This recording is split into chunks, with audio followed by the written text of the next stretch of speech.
verdadero soberano.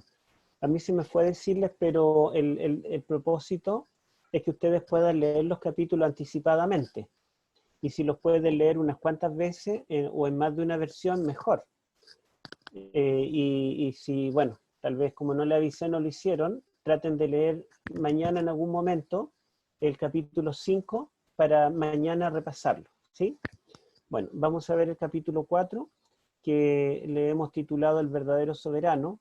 Para que se recuerden, el capítulo 4 habla del segundo sueño que tiene Nabucodonosor. El primer sueño que él tuvo fue cuando soñó con la imagen, en el capítulo 2, pero ahora en el capítulo 4 él tiene un sueño que sueña con un gran árbol. Y este árbol lo representa a él.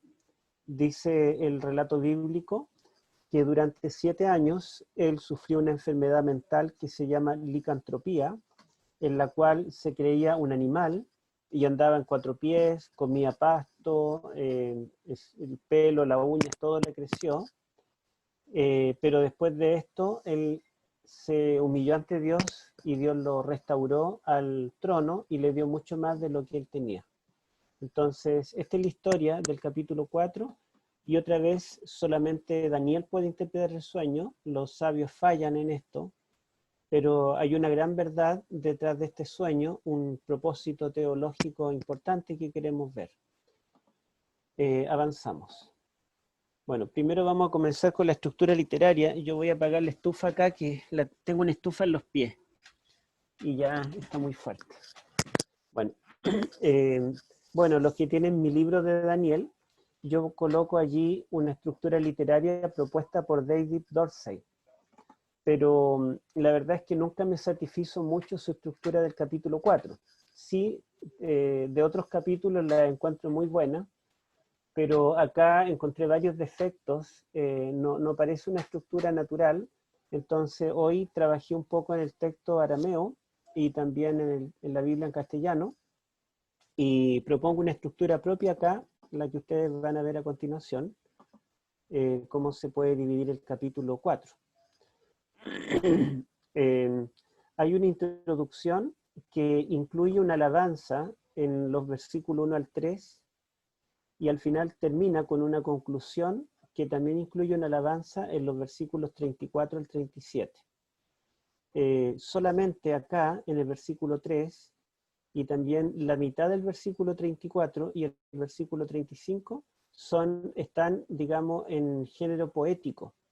Es una alabanza, un himno, está en estrofa, con versos y con métrica hebrea. En cambio, el resto de todo el relato está escrito en prosa narrativa. Entonces, esta introducción, ¿verdad?, que contiene una alabanza en forma poética, es paralela a la conclusión que contiene una alabanza en prosa poética. Y ambas alabanzas son a Dios, al Dios verdadero, al Dios de Daniel. Que a diferencia de los capítulos 2 y 3, donde el rey reconoció al Dios de Daniel, ahora ya no dice el Dios de Daniel, sino que ahora dice mi Dios. Fíjense qué cambio, porque cada vez por los incidentes que le ocurrieron al ver digamos, la fe de los jóvenes hebreos en el horno de fuego, al ver, digamos, cómo Dios reveló el sueño en el capítulo 2 a Daniel, él pudo decir, el Dios de los hebreos es el Dios verdadero, pero siempre era el Dios de los hebreos. Pero ahora él termina diciendo, el Dios de los hebreos es mi Dios. En otras palabras, hubo una conversión. Bueno, eso sería la primera y la última parte, que son paralelas. Después tenemos letra B, está la historia del sueño propiamente. La historia que nos dice que él estaba en su palacio y de pronto estaba preocupado, tuvo un sueño, y dice que hizo llamar a los sabios no pudieron interpretarle el sueño, luego llamó a Daniel, y Daniel sí pudo interpretarle el sueño. Acá la B', que sería el paralelo, está el cumplimiento de este sueño, y muestra cómo todo lo que él soñó acá se cumplió en Nabucodonosor.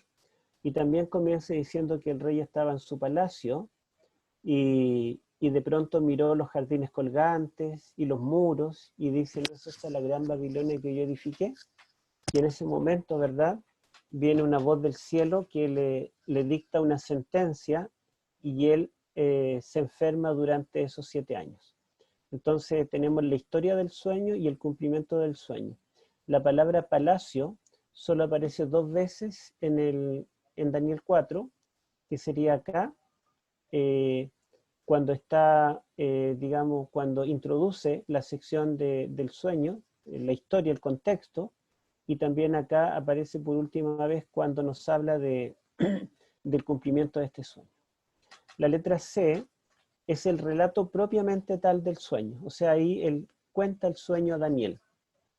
Y la C' es cuando Daniel interpreta el sueño. Obviamente tiene muchos paralelos porque él describe el árbol, describe las hojas, los frutos, los animales que se ganan bajo su sombra, los pueblos que comen de su fruto. Estamos sin audio, Héctor. Estoy sin audio. A ver. ¿Me escuchan? ¿Me escuchan? Dicen que sí. ¿Tú me escuchas, Claudio? Yo sí escucho. Ya. Entonces debe ser un problema de Claudio, del computador. Ya. Sí, todos Miguel están levantó la escuchando. mano ¿para qué? ¿Para decir algo? Ya, bueno, continúo. ¿Me escuchan, verdad? Sí, Ya. Bueno, continúo. Entonces estábamos diciendo que la letra C, tenemos allí el relato del sueño, cuando el rey relata el sueño a Daniel, y en la C' tenemos la interpretación del sueño cuando Daniel interpreta el sueño al rey. Y obviamente se repite la palabra árbol, se repite la palabra fruto, se repite las bestias, se repite toda la temática, ¿verdad?, del vigilante santo, toda la temática del sueño que el rey cuenta. Aquí, perdón, acá en la C, se repite Daniel ahora, pero interpretándolo.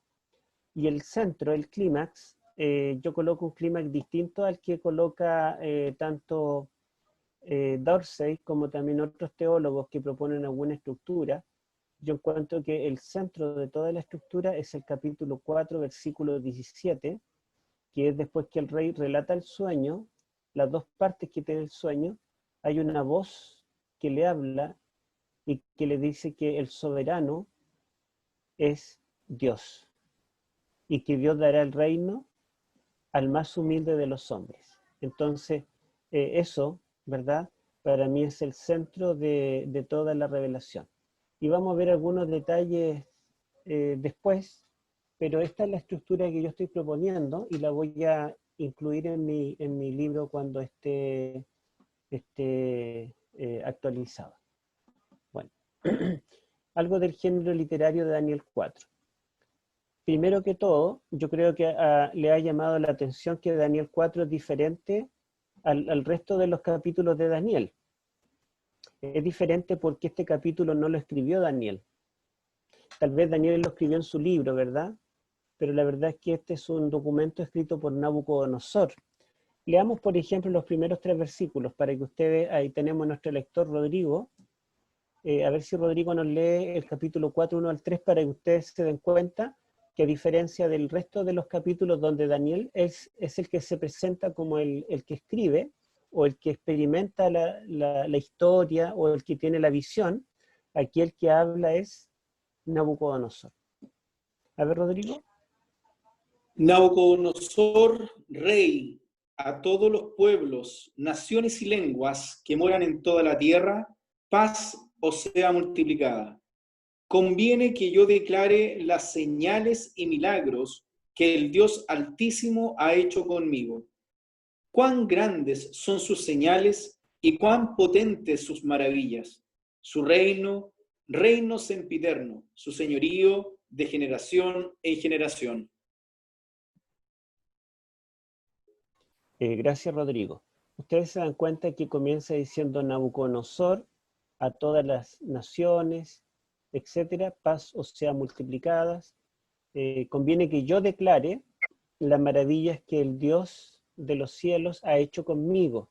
En otras palabras, él está contando un testimonio personal, está contando su experiencia.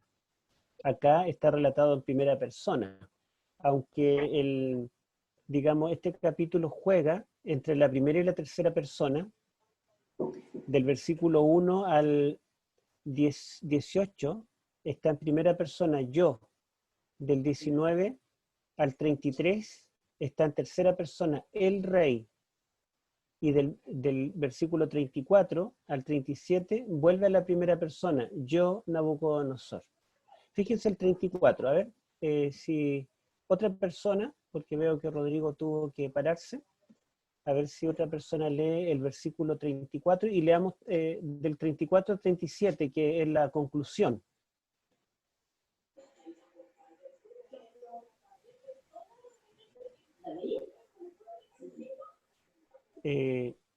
Hermana Carolina, ¿nos ayuda usted en la lectura?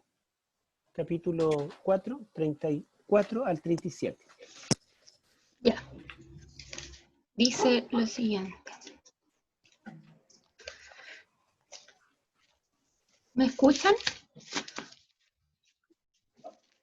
¿Me escucha, profesor? Sí. Ya, del 34 al 37. Sí.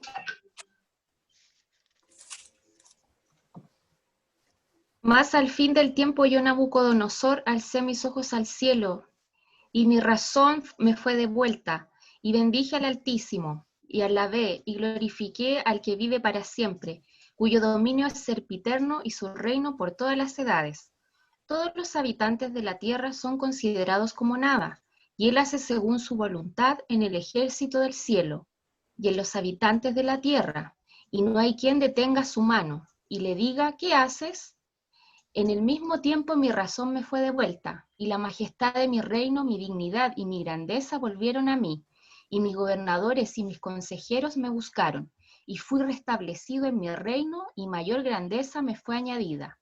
Ahora yo, Nabucodonosor, alabo, engrandezco y glorifico al Rey del cielo, porque todas sus obras son verdaderas, y sus caminos justos, y él puede humillar a los que andan con soberbia. Gracias. Bueno, ustedes se pueden dar cuenta que ahí también el rey habla en primera persona. Ahora yo, nos dice al fin del tiempo, yo, Nabucodonosor, alabé al Dios del cielo, reconocí, ¿verdad? Lo reconocí a él, y dice, y mi razón me fue devuelta, y mayor grandeza tuve, y ahora yo, Nabucodonosor, alabo al Dios del cielo. Entonces aparece el yo, el mí, él está hablando en primera persona otra vez. Entonces tenemos como un sándwich, un emparedado, donde comienza hablando yo, después sigue hablando él acerca del rey, y finalmente termina hablando yo. Comienza con primera persona, sigue tercera persona y termina con primera persona. Pero lo interesante del género literario de este capítulo es que acá no tenemos una historia, ni un poema, ni una profecía, sino que tenemos es una carta. Daniel 4 es una carta real, una carta para ser leído en público en todos los rincones del imperio. Y como este imperio era mundial y todas las naciones estaban sujetas a Babilonia, esta carta, que es el testimonio del rey, fue leída en distintos idiomas en todas las naciones que estaban bajo el reino de Babilonia. ¿Mm? Qué interesante, ¿verdad? Miren, vamos a ver algo de esta carta. A ver si avanzamos. Ahí. Miren, yo anoté aquí algunas cosas. Las cartas, como eran en los tiempos de Babilonia, de Daniel, tenían un remitente, que es el que enviaba esta carta. Y dice Nabucodonosor rey. En segundo lugar, se mencionaban los destinatarios, los receptores de la carta, y dice a todos los pueblos, naciones y lenguas que mueren en toda la tierra. Después tenía un saludo, que típico es la palabra paz. Shalom en hebreo, y una palabra parecida en arameo, me parece que es shalat, y es paz o sea multiplicada. Podríamos leer el versículo 1, ya lo leímos, pero fíjense ustedes que van a encontrar las tres cosas. El remitente, el que escribe, los destinatarios a quienes va dirigida y el saludo. Eso está en el versículo 1. Esas tres cosas formaban la introducción de la carta. A ver si Rodrigo nos lee de nuevo el capítulo 4, versículo 1, y yo voy a pedirle a ustedes que noten estos tres elementos de la introducción. Nabucodonosor, rey, a todos los pueblos, naciones y lenguas que moran en toda la tierra, paz os sea multiplicada. Ya, ¿ven estos tres elementos? El nombre del remitente que envía la carta, los destinatarios que van a quienes se les va a leer la carta, y en tercer lugar el saludo, paz, o sea, multiplicada. Después de esa introducción que está en el versículo 1, tenemos la declaración del objetivo de la carta. O sea, una carta en el antiguo Cercano Oriente, en tiempos de Nabucodonosor, después de esta parte introductoria, tenía una declaración del propósito o del objetivo de esta carta. ¿Para qué se envía? Y eso está en el versículo 2. A ver si lo lee Rodrigo, por favor. Conviene que yo declare las señales y milagros que el Dios Altísimo ha hecho conmigo. Ahí está el propósito. ¿Para qué él escribió esta carta? Porque conviene que yo declare las señales y milagros que el Dios Altísimo ha hecho conmigo.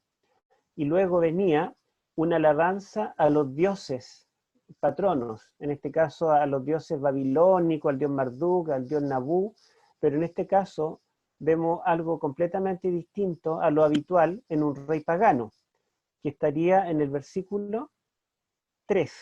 A ver, Rodrigo. Cuán grandes son sus señales y cuán potentes sus maravillas, su reino, reino sempiterno, su señorío de generación en generación. Fíjense ustedes que la alabanza no va dirigida a los dioses del imperio, sino que va dirigida al Dios de la Biblia, ¿cierto? Que lo mencionó anteriormente, el Dios Altísimo que le llama.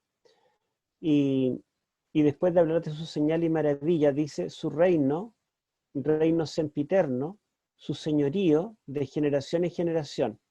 Y yo voy a pedirle a Rodrigo que busque el capítulo 4:34.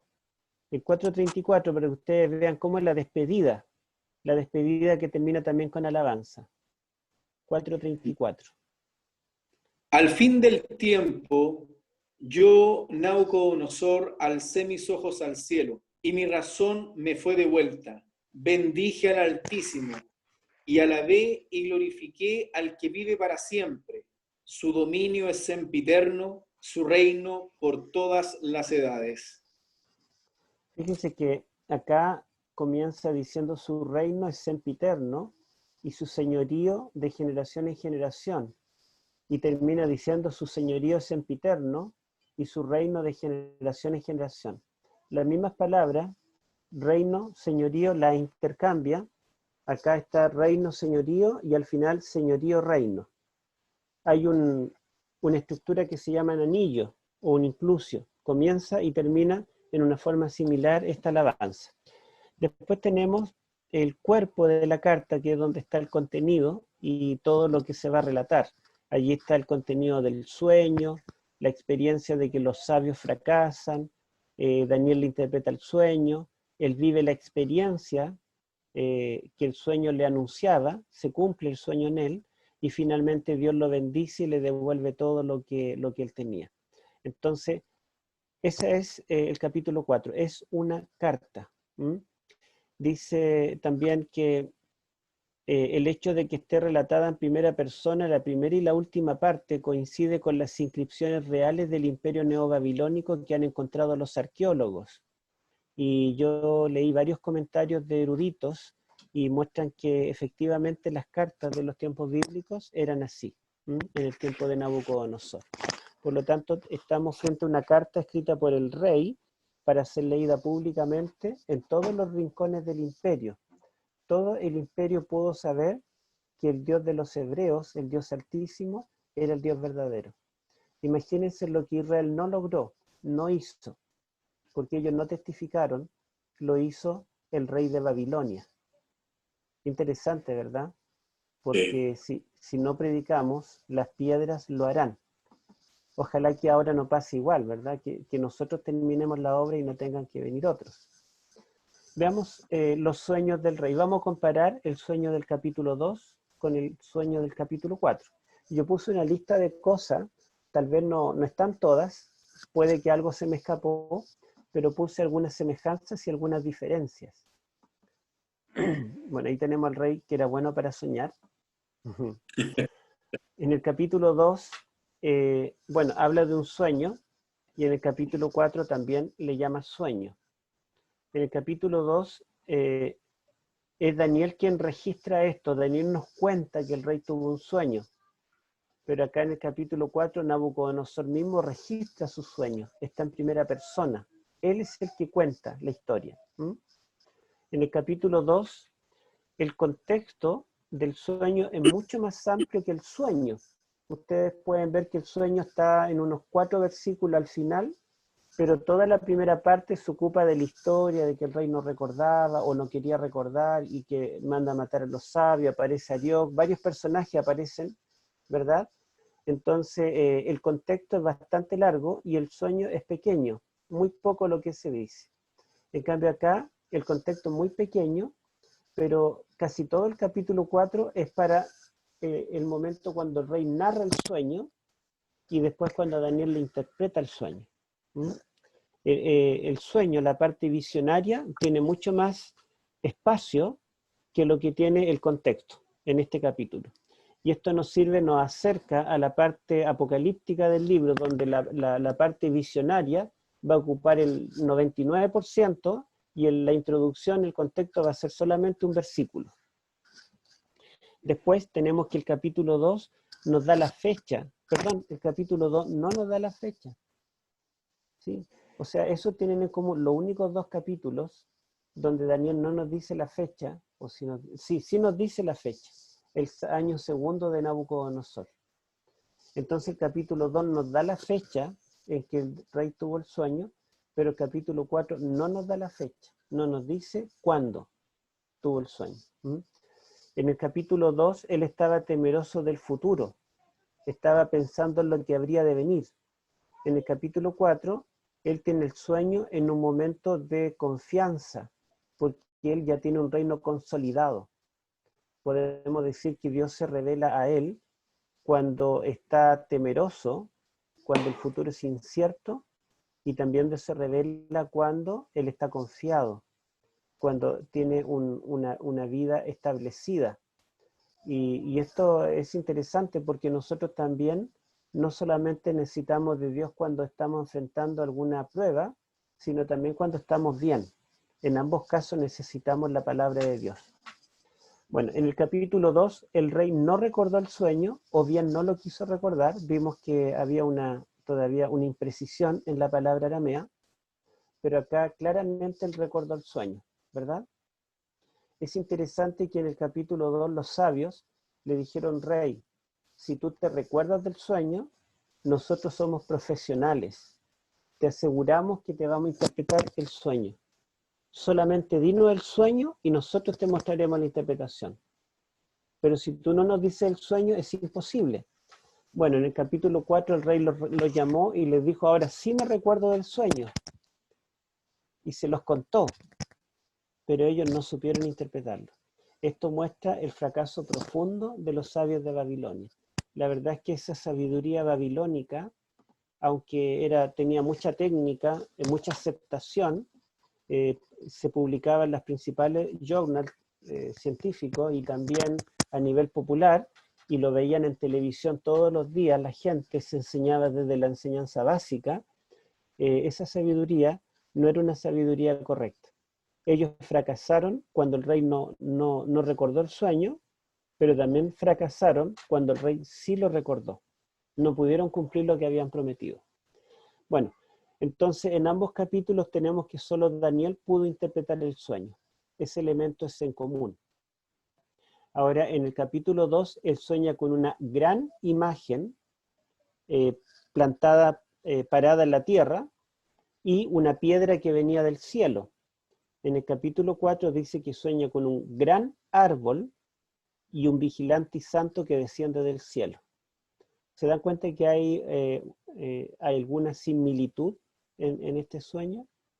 Ahora, en el sueño de la imagen solo la cabeza representaba al rey, pero en el sueño del árbol, todo el árbol representaba al rey. ¿Mm? La imagen es derribada, ¿se acuerdan? Con la piedra que cae en los pies. El árbol también es derribado, es cortado. Entonces, tanto la imagen como el árbol es derribado. Pero la imagen dice que no queda nada de ella, y lo que queda se lo arrebata el viento y desaparece. En cambio, el árbol quedan las raíces y quedan firmes. Entonces, este árbol volverá a brotar. ¿Mm? Finalmente, el rey termina reconociendo a Dios y acá termina aceptando a Dios. Esos son los paralelos, tanto, diferentes como similares, entre el sueño del capítulo 2 y el 4, los que yo por lo menos no pude anotar. Tal vez ustedes se recuerden de alguna otra similitud o alguna otra diferencia. ¿Mm? Quizá una diferencia que no anoté es que la imagen, aunque era alta, ¿verdad? Y estaba en la tierra, esta imagen era elaborada por el hombre, era una escultura. En cambio, el árbol es parte de la naturaleza, es algo creado por Dios. Ahí podríamos ver otra diferencia. Vamos a avanzar. 3 veces, ahora en cuanto al sueño, ¿verdad? Y las circunstancias del sueño, 3 veces el rey reconoce que Daniel es aquel en quien mora el espíritu de los dioses santos. Esto lo repite, como digo, 3 veces, y el versículo 9 y el versículo 18 están justamente antes de que el rey cuente el sueño y después de que el rey cuente el sueño. O sea, estos versículos hacen un sándwich con el sueño que está en los versículos 10 al 17. ¿Mm? Y esto es importante porque significa que no es, digamos, la sabiduría babilónica que Daniel recibió, la instrucción babilónica. Él se graduó en la Universidad de Babilonia con un doctorado, fue mejor alumno, tiene su título, su medalla, pero no es la sabiduría babilónica la causa de que Daniel pueda interpretar los sueños, porque todos los sabios que se graduaron allí también, todos fracasaron. El rey reconoce 3 veces que Daniel puede adivinar el sueño solamente porque en él mora el espíritu de los dioses santos. En otras palabras, él reconoce que esto viene de Dios.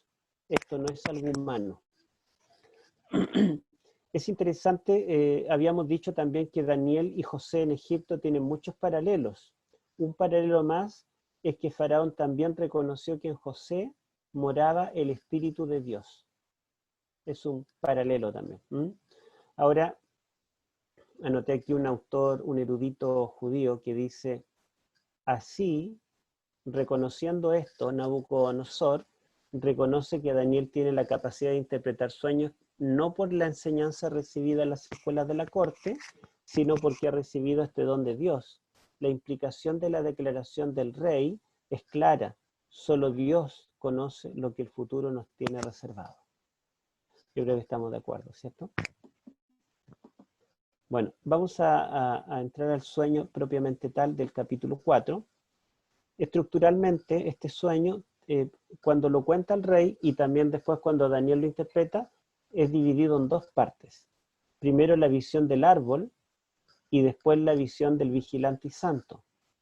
Finalmente, viene una voz que no es identificada, no dice de quién es la voz, pero una voz que hace una reflexión final, ¿verdad? Y habla de que el verdadero soberano de los reinos de la tierra es Dios. ¿Mm? Entonces, fíjense ustedes que tanto la visión en el versículo 10, la visión del árbol, como la visión del vigilante y santo, que dicta una sentencia en el versículo 13, ambas comienzan en la misma forma.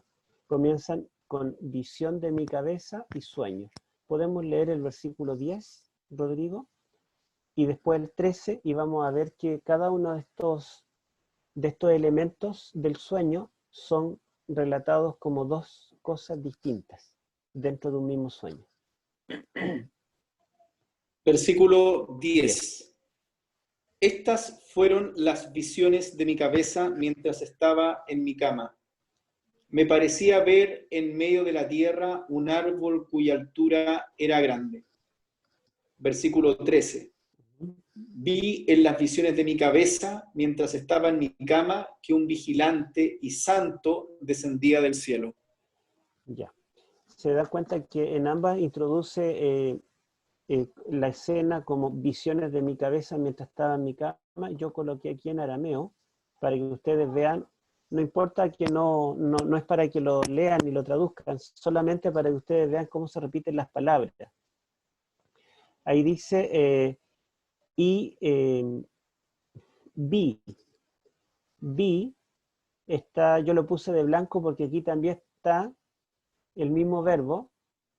Después dice, perdón, esto más que verbo es sustantivo, no es vi, es visión. Y la visión mía, mi visión, después dice de mi cabeza sobre mi cama.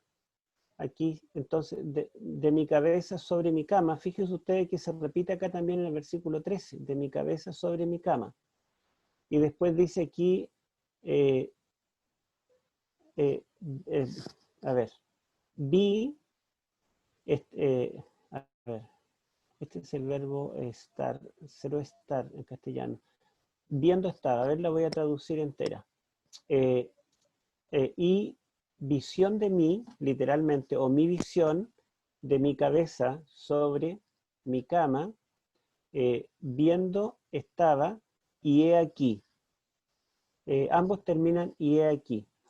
Esto lo tiene en un orden distinto. Esta parte la tiene al principio, diría, viendo estaba en mi visión, en mi cabeza sobre mi cama y he aquí.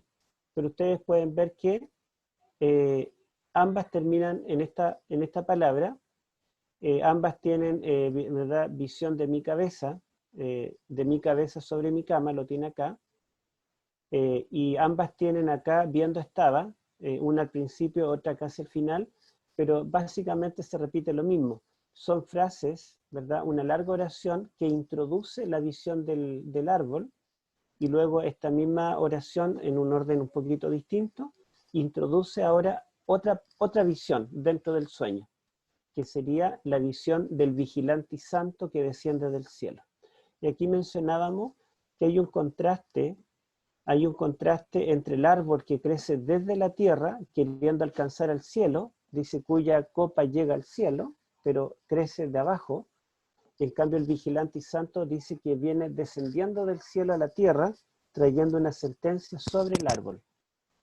Eso nos muestra un contraste, ¿verdad? Y nos recuerda la imagen del capítulo 2 que estaba en la tierra, pero era muy alta, su gloria era sublime, pero la piedra venía del cielo, no cortada por mano humana, e hirió a la imagen. Vamos a avanzar. Bueno, el personaje principal del sueño, yo les dije que en el quiasmo que yo encuentro acá, en el quiasmo encuentro que el versículo central de todo este capítulo, de esta carta, es el 17. Leamos qué dice el 17. Volumen. La sentencia es por decreto de los vigilantes y por dicho de los santos la resolución, para que conozcan los vivientes que el Altísimo gobierna el reino de los hombres, que a quien él quiere lo da, y sobre él constituye al más humilde de los hombres. Ya. Entonces fíjense que primero en el sueño, él ve un árbol enorme, con un follaje grande, su sombra cubre toda la tierra, ante ella se refugian los animales, los hombres, dice que las aves de los cielos se posan en sus ramas, este árbol tiene fruto abundante, que puede sustentar a todas las naciones, en fin, este árbol es, digamos, como es una fuente de vida, tanto para los seres humanos como para los animales y las aves. Y se ve muy fuerte, muy grande, cuya copa llega al cielo. Sin embargo, dice que baja un vigilante y santo del cielo, y este vigilante dicta una sentencia contra el árbol y dice que debe ser cortado, pero debe ser dejada su raíz y deben pasar 7 tiempos. Al final de los 7 tiempos el árbol volverá a brotar. Luego dice también, una vez que termina, lo que acaba de leer Rodrigo, dice que escucha una voz que dice que la sentencia es por orden de los santos, ¿verdad? Y dice también, para que sepan los hombres que el reino de los hombres, a ver si lo menciona esa parte, para que sepan los vivientes, versículo 17. Aquí. Para que conozcan los vivientes que el Altísimo gobierna el reino de los hombres. Fíjense ustedes que en el centro de este capítulo, y es el final de la historia de Nabucodonosor, porque ya nunca más se volverá a mencionar, hay una voz del cielo que dice que es el Altísimo el que gobierna el reino de los hombres. Y Daniel 2 nos decía que es Dios el que pone y quita reyes. En Daniel 1, cuando Nabucodonosor venció al rey Joacim de los judíos, dice que en realidad fue Dios quien entregó en sus manos a Joacim. Entonces no es que haya un rey o un reino o un gobierno que sea poderoso y que pueda cambiar el curso de la historia. Es Dios quien lo permite. Dios gobierna el reino de los hombres y Él en su debido momento le pondrá fin, ¿verdad? Pero hay una segunda afirmación en el mismo versículo 17 que es para mí impactante. Dice que no solamente Dios gobierna el reino de los hombres, sino que también a quien Él quiere lo da y constituye sobre Él al más humilde de los hombres. Yo les pregunto, ¿quién será el hombre, el más humilde de los hombres? Jesús. Jesús, sin duda, ¿verdad? Y yo creo que hay un montón de textos que se nos vienen en la memoria. Por ejemplo, Isaías 52, 12 y 13, cuando dice, 13, perdón, en adelante, cuando dice que vendrá sin hermosura para que no le deseemos. Como raíz de tierra seca, es su parecer, ¿verdad? También nos recordamos Filipenses, que dice que él, siendo en forma de Dios, no escatimó el ser igual a Dios, sino que se humilló a sí mismo, tomando forma de siervo. Y nos recordamos de un montón de otros textos donde habla de Jesús como el más humilde de los hombres.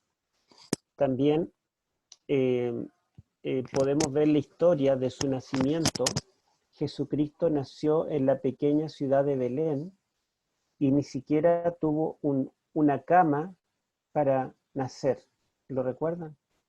Él Sí. nació en un establo, fue puesto en un cajón donde comían los bueyes.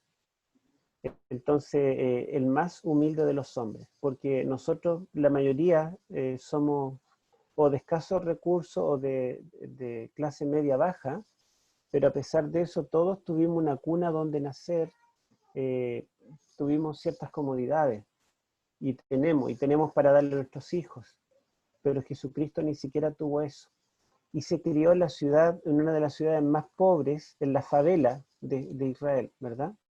En Nazaret. Tanto así que Natanael dijo, de Nazaret, ¿podrá salir algo bueno? Allí se crió Jesús. Fue hijo de un carpintero y no solamente es ese momento, ¿verdad?, de su origen, sino todo su ministerio fue un ministerio pobre. Él no se rodeaba de ricos ni de autoridades, sino que él se rodeaba de gente modesta, y Jesucristo finalmente murió en la forma más humillante, en una cruz. Por lo tanto, el más humilde de los hombres es el que reinará. Y nos recordamos que en el mismo libro de Daniel, en el capítulo 9, nos dice que después de las 62 semanas vendrá el Mesías, y dice que él será asesinado. O sea, está hablando de que el Mesías sería humillado hasta la muerte, y muerte de cruz. todo esto nos recuerda a Jesucristo. Vamos a avanzar. Miren, yo tengo acá algunas cositas. Por ejemplo, que la palabra sentencia, cuando dice en el 17, la sentencia es por decreto de los vigilantes y los santos. Esta palabra en arameo es pitgam y significa sentencia, decreto o respuesta. Como además de Daniel, también Esdras tiene varios capítulos en arameo. En el libro de Esdras, esta palabra pitgam se utiliza para decretos que el rey de Persia, tanto Darío como otros reyes, dictaban para que obedeciera el reino vasallo de Palestina. Los judíos que estaban, ¿verdad?, habían recuperado su territorio, estaban instituyéndose nuevamente como una nación. Entonces esto nos ayuda a pensar que si la palabra pitgam es un decreto de parte de un rey, un emperador, hacia un reino vasallo, significa que la sentencia hacia el rey Nabucodonosor, que viene del cielo, significa que el imperio mundial de Babilonia, gobernado por Nabucodonosor, no era más que un reino vasallo del verdadero rey del cielo. Y este lenguaje judicial nos muestra también que en Daniel el juicio es un tema central, ¿verdad? En otros capítulos se habla del juicio de los justos y aquí se nos está hablando del juicio de los impíos. Pero noten ustedes que incluso en el juicio de los impíos Dios da oportunidad para arrepentirse. Y finalmente este rey es salvo, ¿verdad? Se arrepiente. Vamos a avanzar. Bueno, el más humilde de los hombres en el idioma arameo es Shefal Anashim. Shefal significa humilde, bajo, pequeño, y Anashim es hombre en plural. Entonces, el más humilde de los hombres, fíjense lo que dice Lucas 1:52. Busquémoslo. Palabras de la Virgen María cuando el ángel le anuncia que ella tendrá un hijo. En realidad María aquí profetiza, eleva un canto, y en este canto ella anuncia, ¿verdad?, quién será este niño. Lucas 1:52.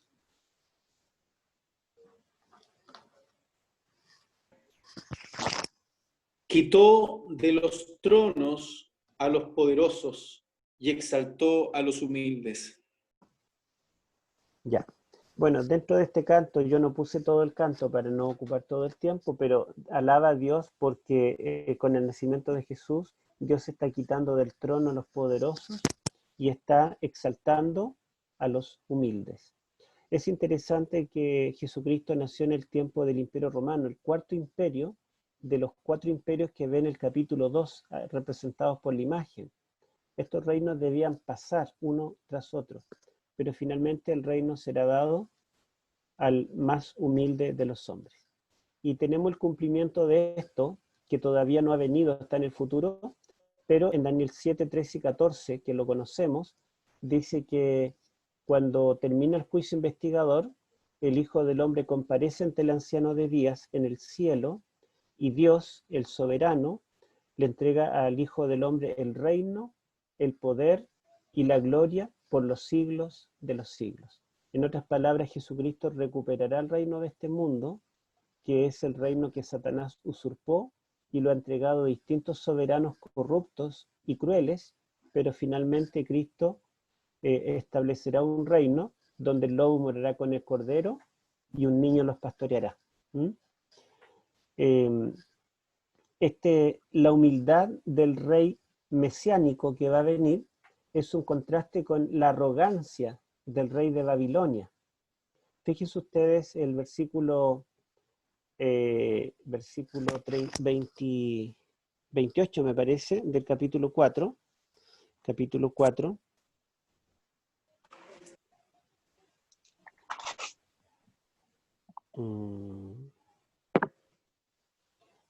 El 29 y 30.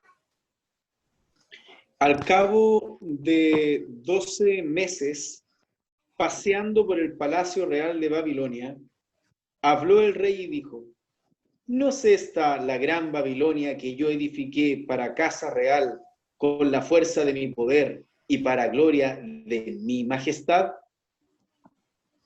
Ya. Fíjense ustedes que él tuvo el sueño, Daniel se lo interpretó, Daniel lo aconseja, ¿verdad? Que él cambie su conducta para que no suceda en él. Al parecer esta es una profecía clásica, no es una profecía apocalíptica. La profecía apocalíptica se cumple incondicionalmente. La profecía clásica puede no cumplirse si las condiciones cambian, como por ejemplo la profecía de Jonás contra Nínive. Ahora, Daniel lo aconseja que él cambie para que no le venga, no le suceda esto. Y la verdad es que no le sucedió inmediatamente, a pesar de la arrogancia del rey, sino que el rey de alguna manera recapacitó y trató de cambiar. Pero dice después de 12 meses. O sea, ya después de un año dijo, bueno, ya no me pasó, se olvidó del tema y volvió a la misma arrogancia, y paseando en la terraza de su palacio, él miró y dijo, ¿no es esta la gran Babilonia que yo edifiqué con la fuerza de mi poder para gloria de mi nombre? Y en ese mismo momento dice que escucha una voz del cielo que le dice, a ti se te dice, rey Nabucodonosor, bueno, el reino ha sido quitado de ti en esta hora. Entonces, fíjense qué interesante, ¿verdad? Cómo se contrasta la arrogancia del rey de Babilonia con la humildad del Shefal Anashim, que sería el más humilde de los hombres, a quien finalmente el soberano del universo le entregará el reino. Y me recuerda a mí el contraste, ¿verdad?, que menciona Pablo en 1 Timoteo 3:16, no lo busquemos, pero dice allí que grande es el misterio de la piedad, donde Dios fue manifestado en carne. Y en 2 Tesalonicenses 2:7 dice, grande es el misterio de la iniquidad. Dice que el hombre de pecado pretenderá ser Dios. O sea, el misterio de la piedad es que Dios se hace carne, se humilla. Y el misterio de la iniquidad es que el hombre intenta ser Dios. Se sentará en el templo de Dios como Dios, haciéndose pasar por Dios. Entonces, Nabucodonosor, el rey de la antigua Babilonia, pasa a ser un tipo, una figura, ¿verdad?, del anticristo futuro que anuncia Pablo, que será un hombre, pero que pretenderá ser Dios, se exaltará a sí mismo. Diferente es el misterio de la piedad, ¿verdad?, el Mesías, que siendo Dios, se hace humano, condesciende. En cuanto a soñar con un árbol, y aquí no vamos a entrar al esoterismo a decir qué significa soñar con un árbol, pero nosotros tenemos en Ezequiel y en otros textos del Antiguo Testamento que se compara a algunos reyes con árbol. Ezequiel compara a Faraón de Egipto con un gran árbol, que también su fruto alimentan a toda la tierra, hay alguna similitud, pero me llama más la atención la parábola de Jesús en Mateo 13, 31 al 32, si lo buscamos. Mateo 13, versículos 31 y 32.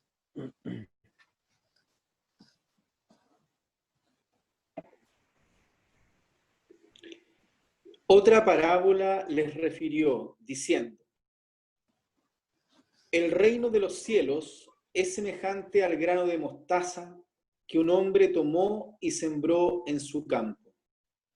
Esta es a la verdad la más pequeña de todas las semillas, pero cuando ha crecido, es la mayor de las hortalizas y se hace árbol, de tal manera que vienen las aves del cielo y hacen nidos en sus ramas.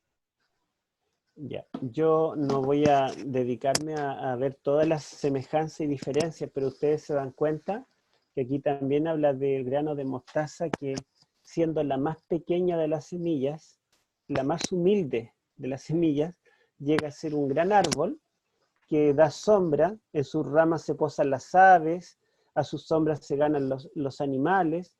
Entonces tiene mucha similitud con el sueño de Nabucodonosor, solo que el árbol de Nabucodonosor representa al rey de Babilonia y su reino, pero esta semilla de mostaza y este árbol que se forma representa el reino de Cristo, que comienza como la más pequeña de las semillas. Y otra diferencia es que el árbol de acá fue cortado, en cambio la mostaza no dice que fue cortada, ¿verdad? Solo crece, se transforma en un gran árbol. Bueno, vamos a avanzar.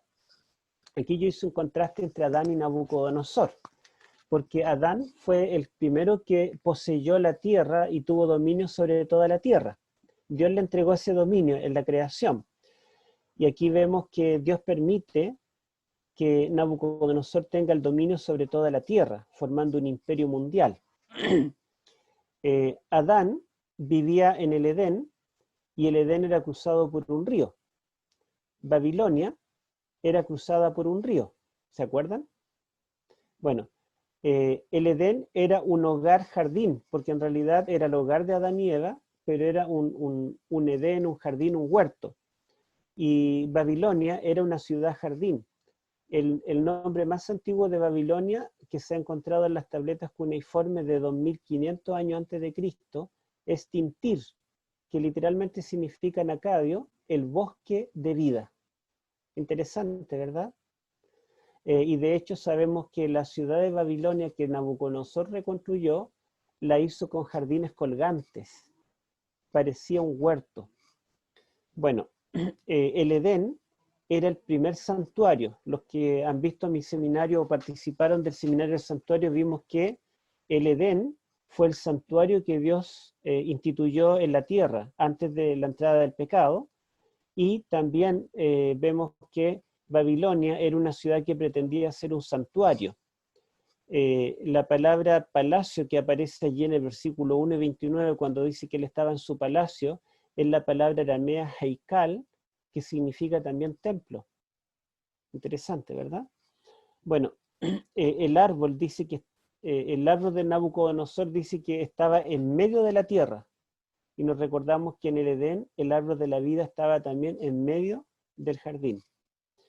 El árbol de la vida tenía frutos que dan vida y hojas que Apocalipsis dice que darán salud a las naciones, y el fruto de este árbol del capítulo 4 dice también daba vida a los hombres, a los animales, y sus ramas daban sombra, ¿verdad? Y protección a los animales, y también para que las aves se posaran.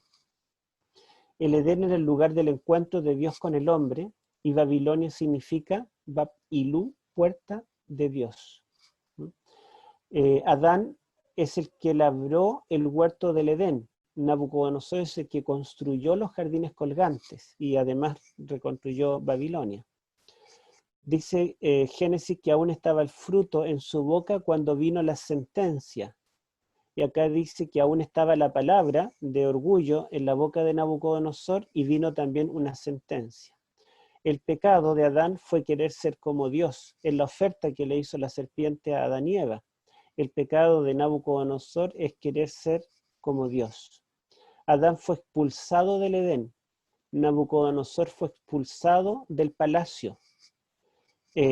A Adán se le promete restauración.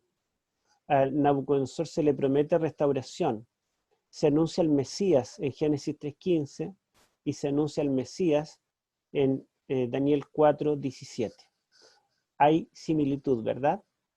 Porque la historia de Nabucodonosor y esta experiencia que él vivió es para ilustrar este conflicto cósmico entre el bien y el mal, la caída de nuestros primeros padres y la recuperación del reino que el primer Adán perdió por la presencia del más humilde de los hombres, que es el segundo Adán. Vamos a ver entonces algo de la arqueología. Bueno, aquí yo puse uno de los tantos documentos que se han recobrado. Esto se encontró en las ruinas de Babilonia, escrito y firmado por el puño y letra de Nabucodonosor, porque resulta que los historiadores decían que Daniel no tenía idea de la historia, seguramente fue una persona que nunca vivió en Babilonia y nos estaba mintiendo, porque se sabía que no era Nabucodonosor el que había reconstruido Babilonia. Pero todos los documentos que tenemos ahora ya no hay ninguna duda, Nabucodonosor reconstruyó Babilonia, incluso en los ladrillos lo dice, y los asirios destruyeron completamente Babilonia unos pocos años antes de Nabucodonosor. Entonces la Babilonia del imperio neobabilónico es enteramente la obra de las manos de Nabucodonosor. Por eso él se puede jactar.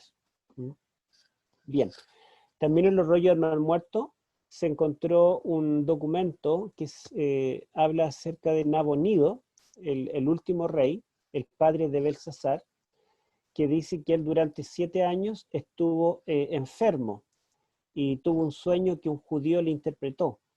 Por esta similitud, los críticos dicen que como este rollo es más o menos del año 100, 150 a.C., dicen que seguramente en ese tiempo vivió el autor y se confundió pensando que era Nabucodonosor el que estuvo 7 años enfermo y no Nabonido.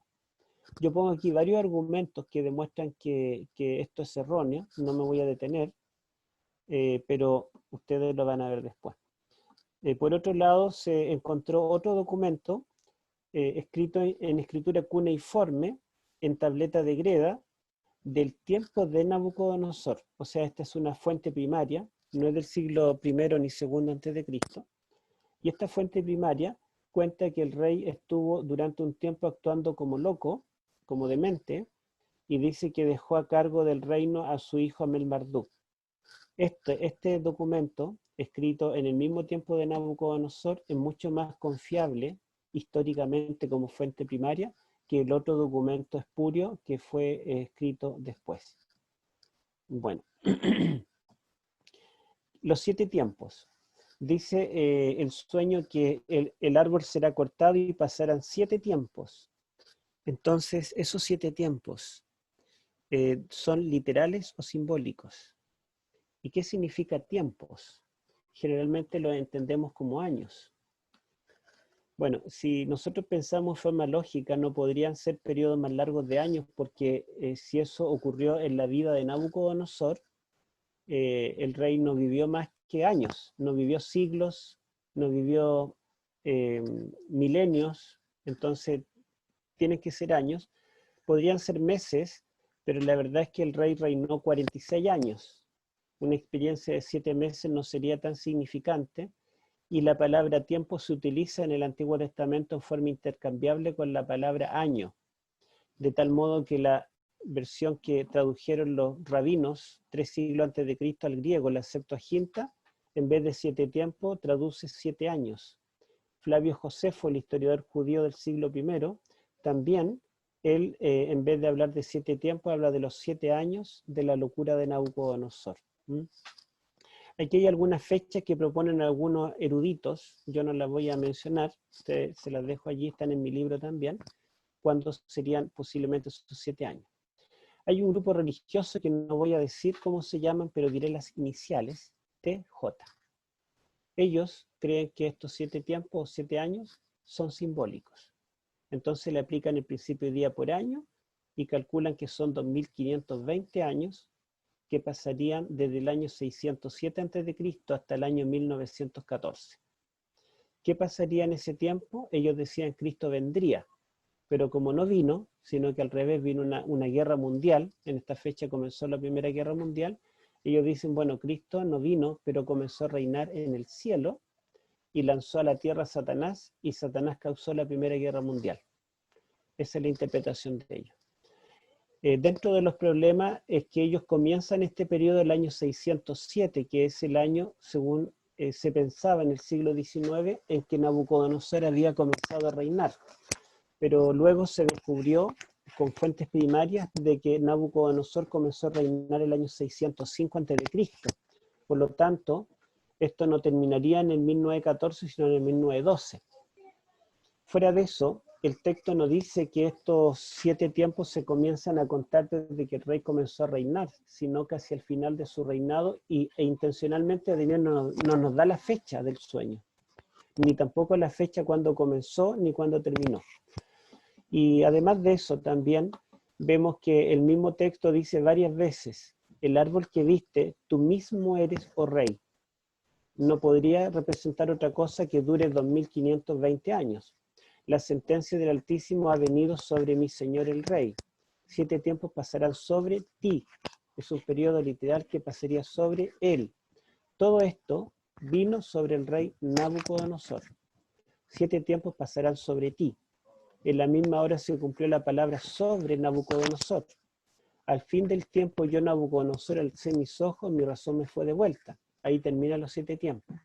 Y en el capítulo 5, cuando Belsasar ve la escritura en la pared, Daniel le recuerda de la locura de Nabucodonosor y se lo recuerda como un hecho ya cumplido y pasado.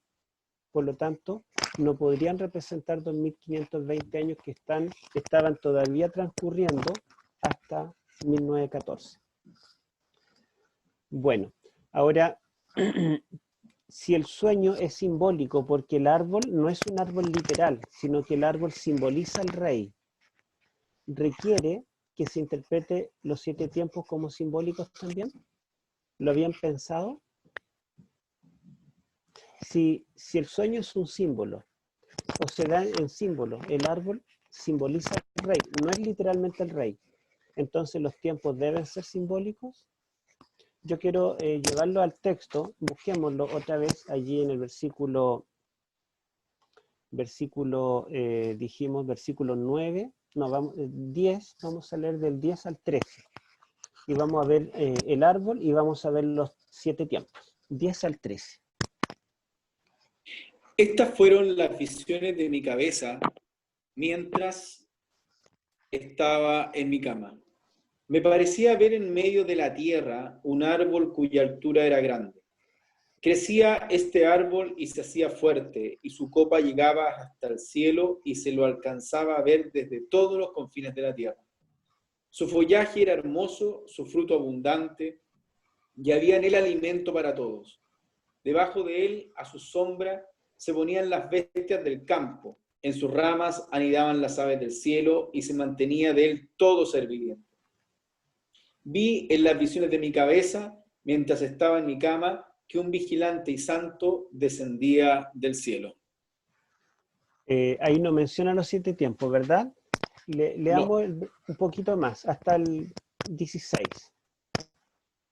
Clamaba fuertemente y decía así: derribad el árbol y cortad sus ramas, quitad del follaje y dispersad su fruto. Váyanse las bestias que están debajo de él y las aves de sus ramas. Mas la cepa de sus raíces dejaréis en la tierra, con atadura de hierro y de bronce entre la hierba del campo, que lo empape el rocío del cielo, y con las bestias sea su parte entre la hierba de la tierra. Su corazón de hombre sea cambiado, y le sea dado corazón de bestia, y pasen sobre él 7 tiempos. Ya, fíjense que cuando menciona los 7 tiempos, ya no está hablando del árbol, sino del rey. El vigilante pasa del lenguaje del árbol, pasa al lenguaje de una persona, el rey. Yo puse aquí el versículo 16, dice, su corazón de hombre se ha cambiado y le se ha dado corazón de bestia. O sea, ya no es un árbol que no tiene corazón y que no es hombre. Dice, y pasen sobre él 7 tiempos. Sobre él, hombre. Por lo tanto, el ángel, en la parte interpretativa, cuando está dictando la sentencia, menciona que el árbol debe ser cortado, pero después pasa de ese lenguaje comparativo, parabólico, simbólico, pasa a un lenguaje literal, hablando de que es un hombre el que recibirá la sentencia, y esta sentencia durará 7 tiempos. Entonces, esto es una evidencia de que el sueño se cumplía en el rey, y de hecho se cumplió en él, y de que no tiene otro significado. Estos 7 tiempos son para él, y por lo tanto son literales, no son simbólicos, 2520 años. Vamos a... bueno, esta es la última, pero miren, yo esto lo copié de mi libro textual, porque la verdad es que quiero leerlo y quiero que reflexionemos. Es lamentable que el pueblo de Dios, me refiero a los judíos del siglo I, que ya habían leído Daniel y esperaban al Mesías. De hecho, el libro que le llama al Salvador, le llama Mesías, es Daniel 9, porque los otros profetas no usan la palabra Mesías para referirse a él. Es lamentable que el pueblo de Dios, después de salir del exilio, olvidó estas lecciones y en vez de esperar a su Mesías, al más humilde de los hombres, para que heredara el reino, ellos esperaban a un hombre como Nabucodonosor, poderoso, exitoso en batalla, constructor de un imperio mundial, arrogante, etc. El prototipo del hombre o la mujer ideal sigue siendo hoy el que tiene éxito material, riquezas, poder, belleza, arrogancia. Si Jesús volviera a venir como en su primera venida, es probable que le volveríamos a crucificar. Es una lección que podemos sacar, ¿verdad? Porque fíjense que el pueblo de Dios, conociendo este libro, y lo estudiaban mucho, Daniel es uno de los libros más estudiados en el tiempo del primer siglo, ellos esperaban un Mesías como Nabucodonosor, no como Jesús, el más humilde de los hombres. Y nosotros quizá también hoy en día vemos como prototipo de un hombre o una mujer ideal, alguien con estas características. Y quizás todos soñamos con ser como un Nabucodonosor, pero pocos soñamos ser como Jesús de Nazaret. Pocos anhelamos seguir el modelo del maestro, del carpintero. Y es el modelo, el prototipo del hombre ideal. Esta es la reflexión que les dejo. Esta sería la última diapositiva y yo me fijé en la hora, que ya son las 8:20 y seguramente, sí, me dice aquí que me están esperando para que yo comience el tema. Entonces, hermanos, miren, vamos a terminar con una oración por ahora. Si ustedes quieren, se quedan un poquito más, yo me tengo que retirar, pero mañana podemos estar 15 minutos antes.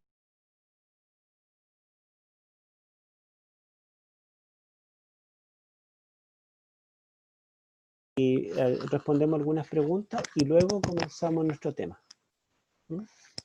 Vamos a orar.